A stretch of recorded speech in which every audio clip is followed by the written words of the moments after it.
नमस्कार। हम लोगों ने पिछले अध्याय में धनेश का द्वादश भाव में जाने का क्या क्या फल होगा इसकी चर्चा कर रहे थे।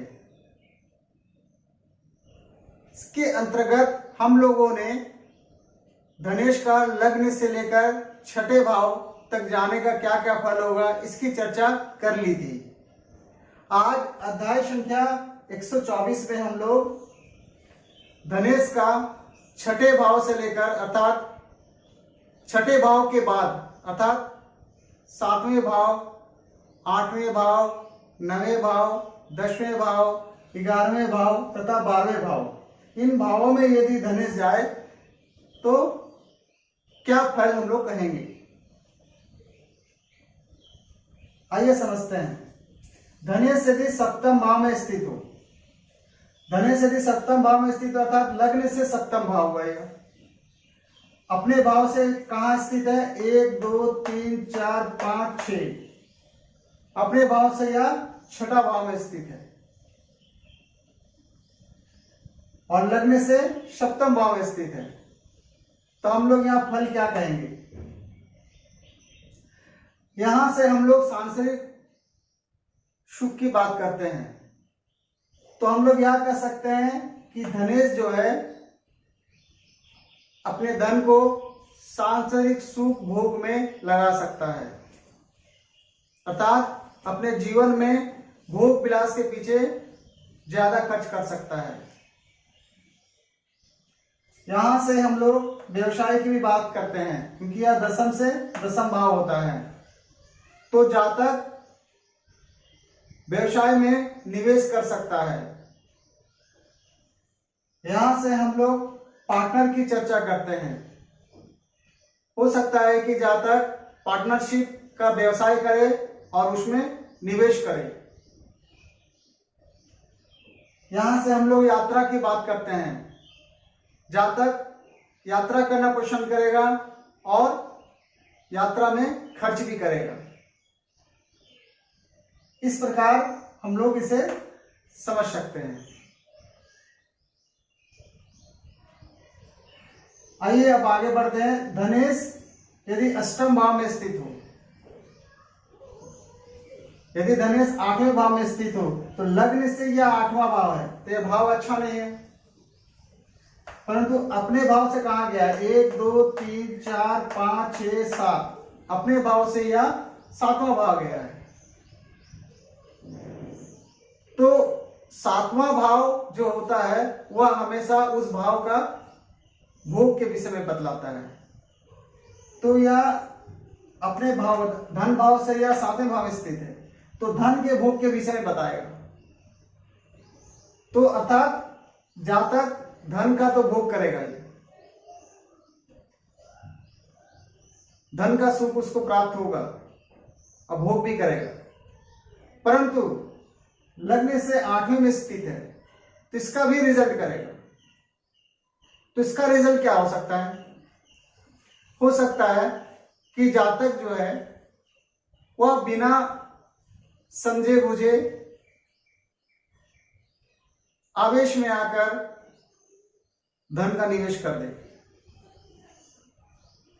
और बाद में उसे लेकर चिंतित रहे। हो सकता है जातक शेयर मार्केट में सट्टा में धन का निवेश कर दे, उसके विषय में यह नहीं वह समझे कि इससे हमको कितना लाभ होगा या क्या होगा, वह आवेश में आकर निवेश कर सकता है। इस प्रकार हम लोग यहां से समझ सकते हैं। दूसरी बात, धनेश यदि यहां अष्टम भाव में स्थित है तो यह अपने भाव को देखेगा।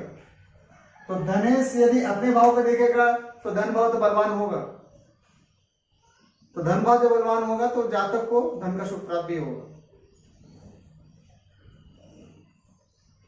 आइए अब अगला समझते हैं कि धनेश यदि भाग्य भाव में स्थित हो या नवम भाव में स्थित हो।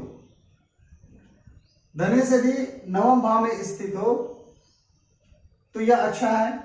यह त्रिकोण का उत्तरोत्तर बलीय स्थान होता है तो धनेश अच्छा हो गया। दूसरा, अपने भाव से कहा गया 1 2 3 4 5 6 7 8, आठवां गया। धनेश अपने भाव से 8वें भाव में स्थित है। तो धनेश का भाग्य भाव में स्थित होने से जातक तो ऐसे धनवान हो गया, या हम लोग कह सकते हैं। दूसरा, यहां से हम लोग धर्म स्थान की बात करते हैं, धन की बात करते हैं। तो हो सकता है कि जातक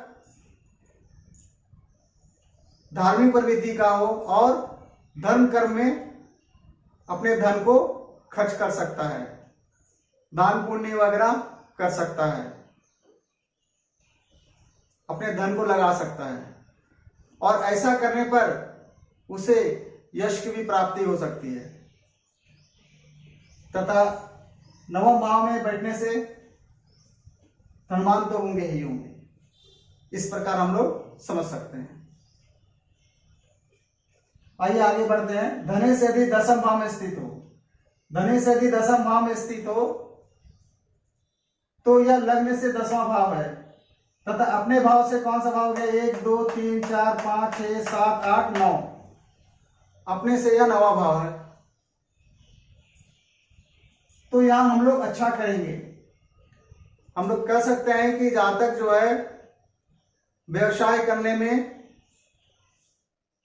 इंटरेस्ट ले और उस पे वो निवेश भी करेगा, और निवेश करने के बाद व्यवसाय से उसे लाभ भी प्राप्त होगा, धन प्राप्त होगा। इस प्रकार हम लोग कह सकते हैं कि अपने वह व्यवसाय में धन लगाकर वहां से वो धन अर्जित कर सकता है। यदि धनेश एकादश भाव में चला जाए, यदि धनेश लग्न से एकादश भाव में जाता है, तो कोई भी ग्रह या भावेश एकादश भाव में जाए तो उसकी वृद्धि हो जाती है। तो भाव की वृद्धि हो जाएगी। जब धनेश एकादश भाव में गया है, तथा ये अपने भाव से कहा गया है 1 2 3 4 5 6 7 8 9 10, 10वां भाव गया है। तो धनेश से लग्न से एकादश भाव में गया है और अपने से दसम भाव में गया है, तो यह एक अच्छी स्थिति है। तो हम लोग यह कह सकते हैं कि जातक व्यवसाय में पैसा लगाने के बाद उसको निरंतर लाभ होता रहेगा। केवल पैसा ही नहीं, किसी भी चीज में यदि वह इन्वेस्ट करता है तो उसको निरंतर लाभ होता रहेगा, यह हम लोग कह सकते हैं।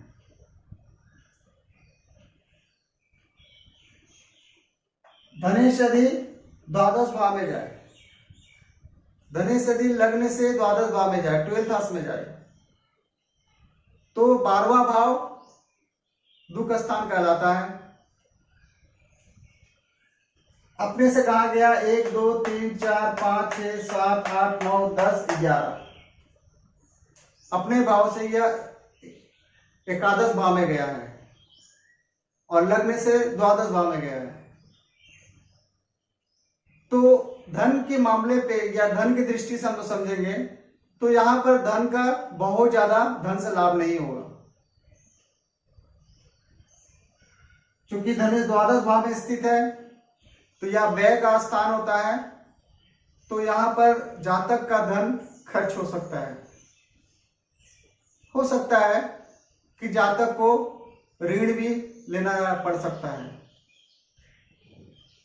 ऐसा भी हो सकता है कि जातक बीमार पड़े और इस तरह का बीमारी हो जो अस्पताल तक पहुंचा दे, और अस्पताल में पहुंचने के बाद धन का व्यय होगा ही होगा, खर्च होगा।